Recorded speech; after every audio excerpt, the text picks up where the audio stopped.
Greetings, programs. This is Wretch. Welcome back to Unavowed. And things were heating up in the last episode, guys. Womp womp. We found Jordon, and not only did we find Jordon wreathed in flame, we also found his frozen body in the ruins of the homeless shelter. So, Jordon's spirit has somehow become a fire elemental, and we can't put him back in his body. So we need to go ahead and break the news to him. I'm not exactly sure how he's going to react, but before we do that, let's go ahead and head back into the park and talk to Wendy. Maybe there's some new dialogue options since we found Jordon.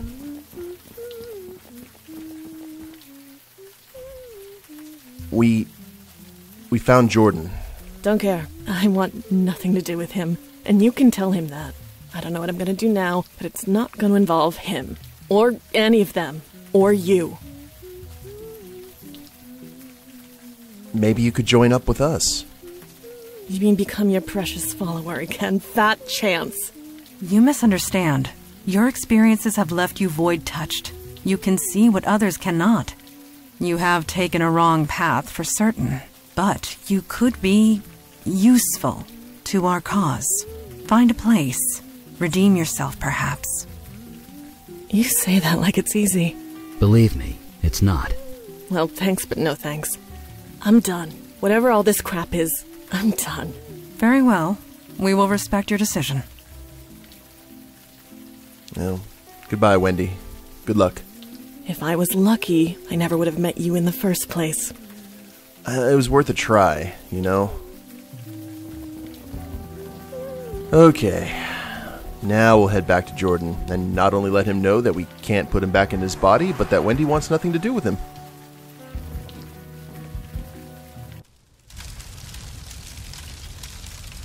Master? We went to the shelter, Jordon. You did? What did you find? You froze to death, Jordon. In the shelter. What? I'm dead? No, not exactly. You're a fire elemental now. You're alive, you're just in a new body. A body made of flame. That's why the flames are self-sustaining. You aren't on fire, you are fire. So, there's no cure? No. Your human body is dead. There's no getting around that. But you're kind of immortal now. That's something, isn't it? You mean I have to live like this? Forever? Yeah? You should have left me in the cold, Master! You should have left me to die! Oh. We won't abandon you, Jordon. We'll think of something. Thank you, Master! Look, we do have one option. I'm a fire mage. I can control and channel fire. Given enough time, I can remove the fire from your spirit. Eli, what you are proposing... will be incredibly painful, I know. Painful? It will feel like being skinned alive. But it will kill me? Eventually. Then I'll do it. Wow. Wait, are you sure this is the only option? No, it is not. I will not allow you to do this. Not when there is another way. Another way? There are others of your kind. Fire elementals. A whole world of them. Yeah, in another dimension, across the void. How do you propose to get him there? Jordon is a creature of spirit now, which means he can traverse the void. I can lend him the energy required, and show him how to open the way. So he can, what, spend eternity with fire people? Wait, eternity? It is a one-way trip, Jordon. Life there will not be easy, but perhaps you can find a home there, a life. But what kind of life would that be? Oh, crap. One that continues. What if he just... Sure, on an alien world, in an alien dimension, all alone. What if he just stayed down here? Stay down here? Like this? I can't! This needs to end! Agreed. He cannot stay here, and he is much too dangerous to leave loose. This needs to be settled now. Besides, it's only a matter of time before some sanitation worker comes down here and gets the shock of his life. There will be others of his kind. In time, they might accept him. And if they don't, they'll be stuck there forever. He won't have to eat any human flesh, will he? So the... Eat what? No. His flames are the source of his energy, and will provide most of the fuel required. I will lend him the rest. The effect on me will be minimal. I will recover. It's mercy. If I was in his shoes, I'd want the same. But Look. You are not in his shoes. You cannot make that choice for him. It's your decision, Jordon. And I can't. This is all too much. Master, I know you've done your best. Whatever you decide, I will do. That is true. Jordon, what say you? We just asked him that. I don't know. do That- you really want to live like this? Better to die human? Better a life like this than no life at all.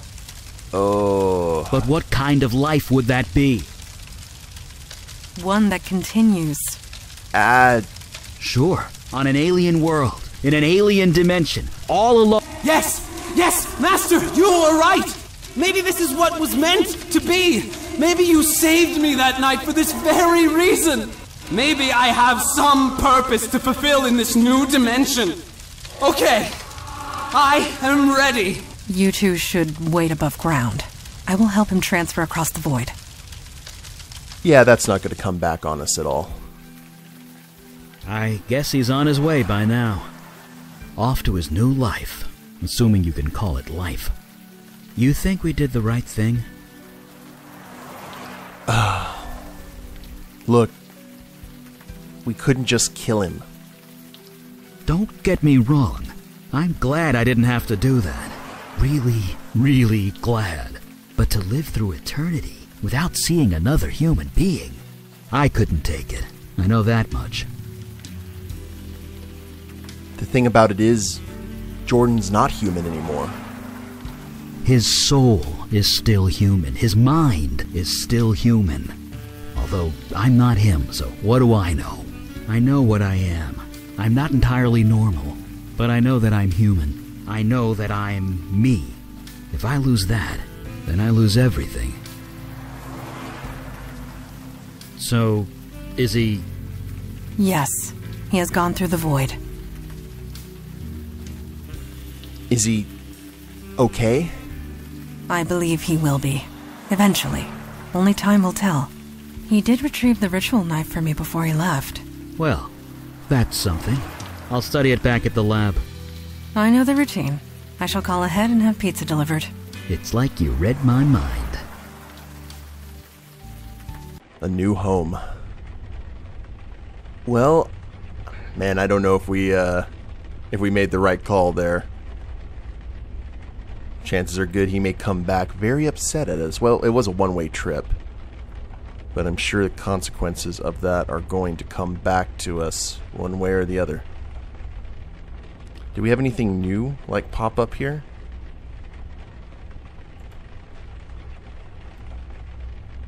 That was an old publicity shot. Okay. Well, downstairs we go.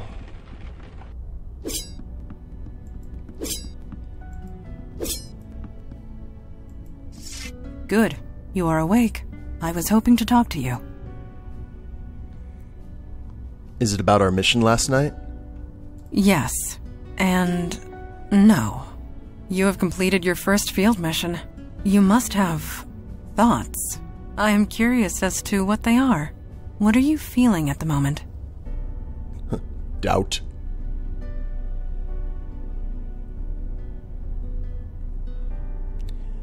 You all do important work. I can see that now. Yes. Our work is important. Of that, there is no doubt. For some of us, the Unavowed is a calling. For others, a duty. But for you, I have seen you in action. I have seen you react under pressure. You were clearly meant for this life. You really think so? I would not say so if it were not true. Your old life, your life on the stage, prepared you for this. It made your mind flexible, open to new ideas and new ways of thinking. In this day and age, that is more important than ever. Thanks. I'll do my best. That is all any of us can hope for. At any rate, I detect no falsehood within you. You spoke the truth to me. Thank you. I will return to my training now. Yeah, I keep on forgetting she can actually detect if people are lying or not.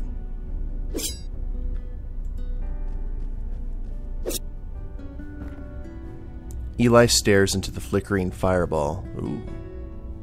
That looks cool. It's so Dresden, or Doctor Strange. A faded circle is chalked onto the floor. We already looked at everything here. Did we look at the old color photo of... Yeah. Happy times.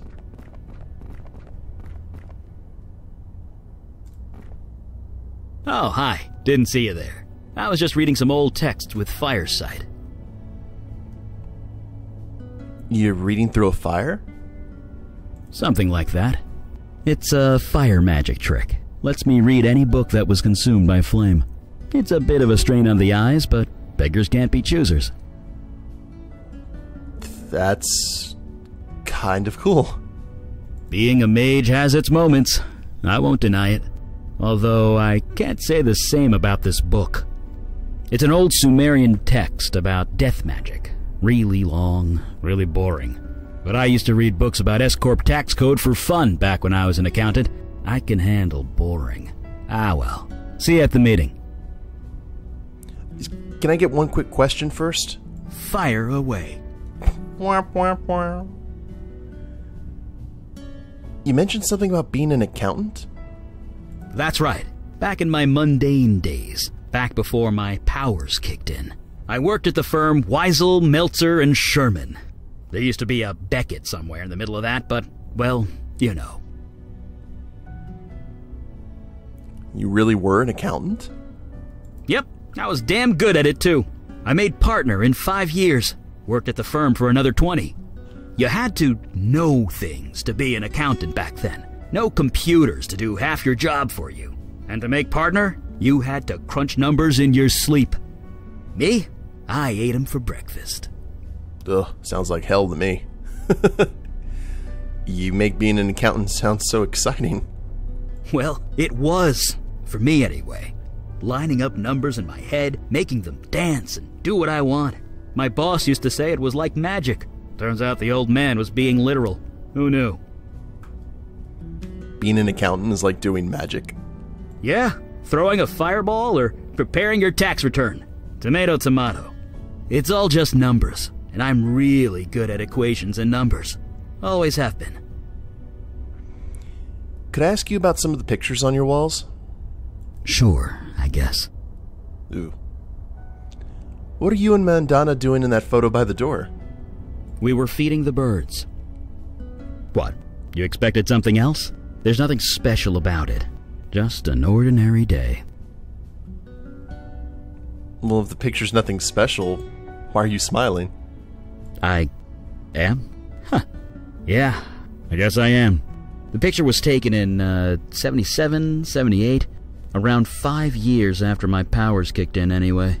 I'd buried myself down here, studying old books, experimenting with spells, trying to come to terms with everything. Then Mandala dragged me out to the park. We fed the birds. It was nice, normal, ordinary. I felt human, and I can never forget that. Not ever. It's probably why Mandala did it. So, I'm curious about that wedding photo. Well, I can't deny that's me. Almost 70 years ago that was taken. Could we not talk about this yet? Okay. How about the house? Mailbox says Becket. You know what they say. If it's yours, put your name on it. But yeah, that's my house. Well, 50 years ago it was my house. Had to leave it behind when my powers kicked in. And the worst part? I was only 5 installments away from paying off the mortgage. Ouch. What about those 2 little girls? Are they yours? Yeah, but I kinda don't want to talk about them now, if that's okay. What about that picture of you at the desk? Yep, That's me, hard at work. I can even remember the account I was working on. This dress manufacturer in Midtown, booming business, lots of numbers, tons of paperwork. Took me months to sort through it all. I loved every minute of it. He loves that work. Okay, well, let's talk about something else, Eli. Sure. What are your thoughts about the last mission? I don't know. I just keep thinking about Jordon, wondering if he's okay. I'm gonna live a long time, but even when I'm dust in the wind, he'll still be out there. I only hope he's still himself. Yeah, if he comes back angry, we're gonna have no one but ourselves to blame for it. Okay, well, I'll leave you to it. Right. See you around. And back to reading. Cool. Alright, give me 1 sec here, guys. Okay, let's see if we can talk to Mandala about anything else. Yes? There we go. I have some questions about yourself, if that's alright. Me? What do you want to know? Where'd you learn to use a sword? Like with most things, I learned it at my mother's knee. Well, not literally. She was usually cutting off other people's knees, but the metaphor holds. Your mother used a sword too? Yes, but I prefer not to dwell. Ask me questions if you must, but not that.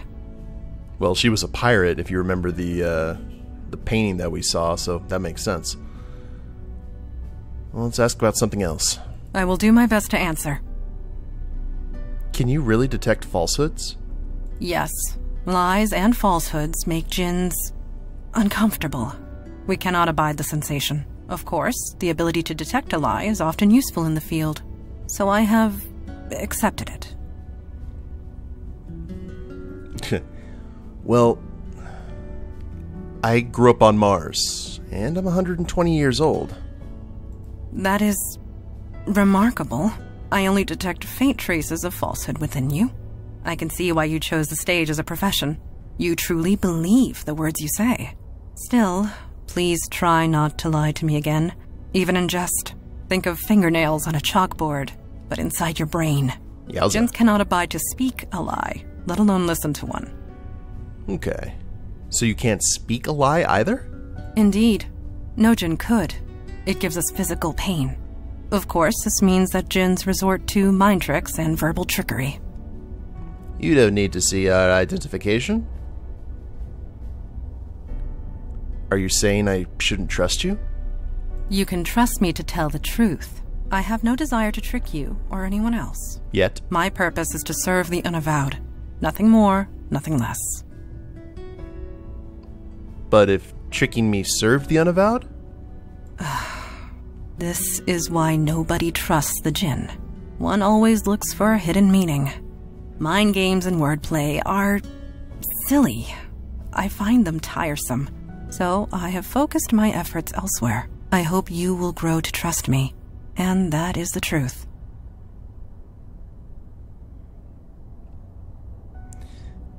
Well, I hope to earn your trust as well.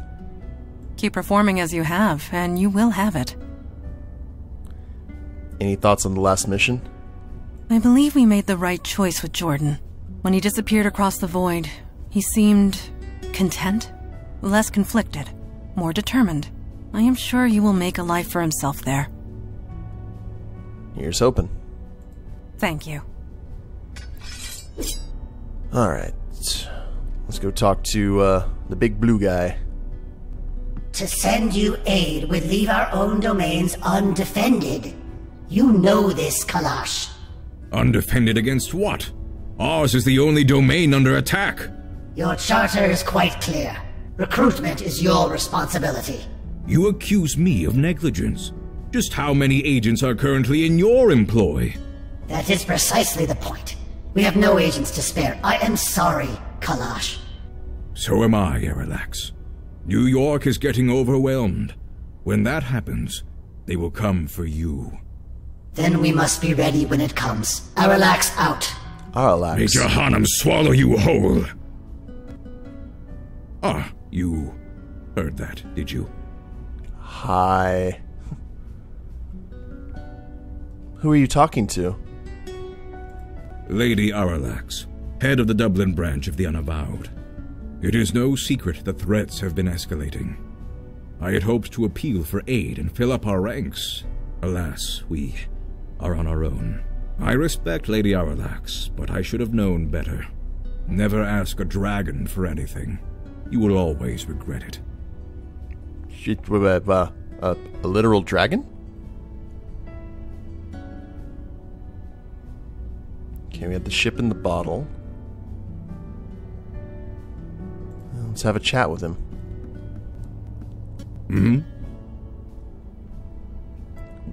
What is that crystal? Is it some kind of magic phone? A magic phone? I suppose that is one way of describing it. There are shards of this crystal in every branch of the Unavowed. It allows us to communicate, for whatever good that does. Did I hear that right? You were speaking to a dragon? A dragon at the head of the Dublin branch of the Unavowed. Yes. She is old, stuck in her ways. I suppose the same could be said of most of us. So I wonder if all the branches are headed by, like, powerful magic creatures such as djinn or dragons or... Kind of cool. Let's, I guess, go ahead and call the meeting? Yes, duty calls. I have appealed once more for aid. It has been rejected. Huh, this is my surprised face. Why do you bother with those cowards, Father? Show some respect. They are correct. Stubborn, but correct. You think they shouldn't send us help? Or actually, why won't they help us? Aren't we on the same team? Only to a degree. The rules are clear. Each branch is responsible for its own defense and recruitment. In this respect, I have been negligent. So have all the branches, Father. A sudden rise in threats would have caught any city unprepared. And we're that city. Lucky us. I shall appeal again, rest assured. In the meantime, let us go over last night's events. I almost got crushed by a giant ice block. You seem fine to me. As for the others, daughter, I trust you have recuperated from your ordeal with the fire elemental. I have. There do not appear to be any other ill effects. So you aren't entirely positive?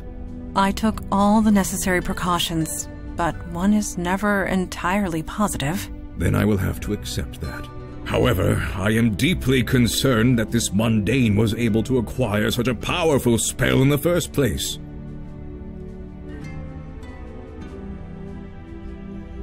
I gave it to him. Or rather, my demon self did. Yes, but why?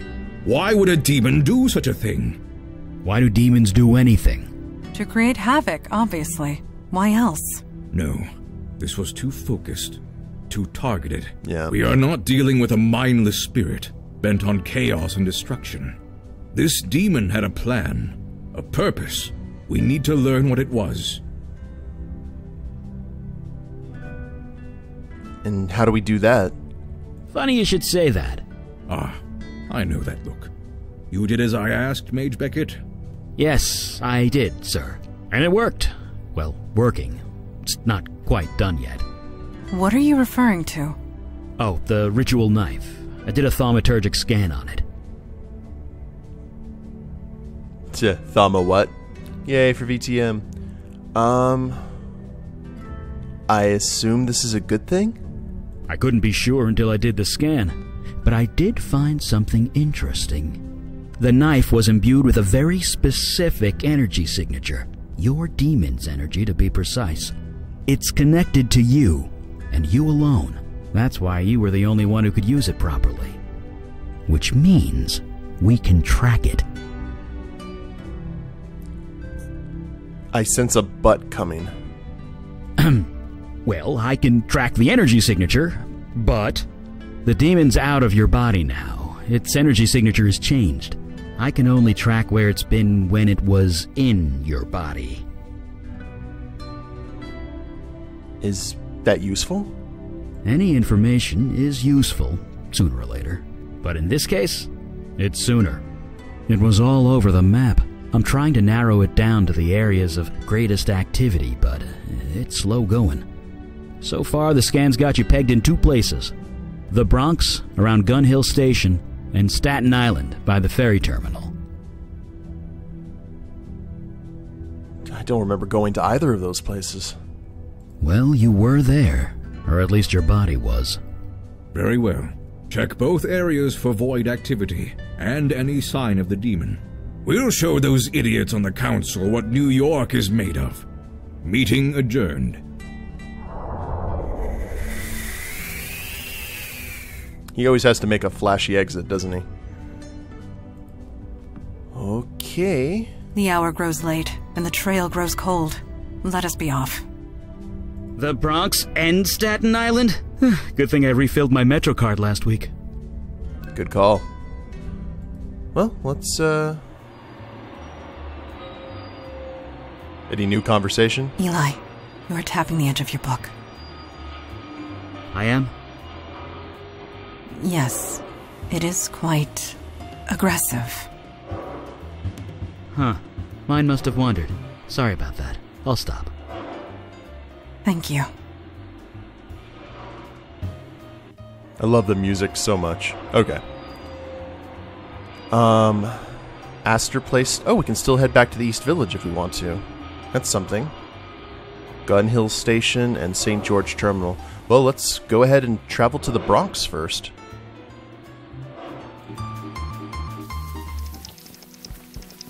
The Bronx, Gun Hill Road, 9:15 p.m. I have not been to this area since the 70s. It was a dangerous place to be in those days. No kidding.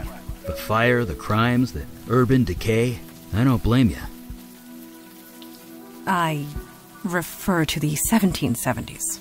This road was a frequent skirmish point between the colonists and the British. If I close my eyes, I can still hear the cannons. Yowza. Oh, a Golden Wake.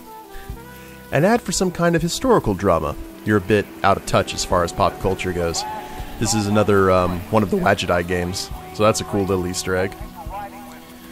But I'll tell you what, guys, we have moved on to a new area here in the Bronx. I think this may be a good place to go ahead and end the episode. I really hope that our decision with Jordon ends up being a good one, but I guess only time will tell.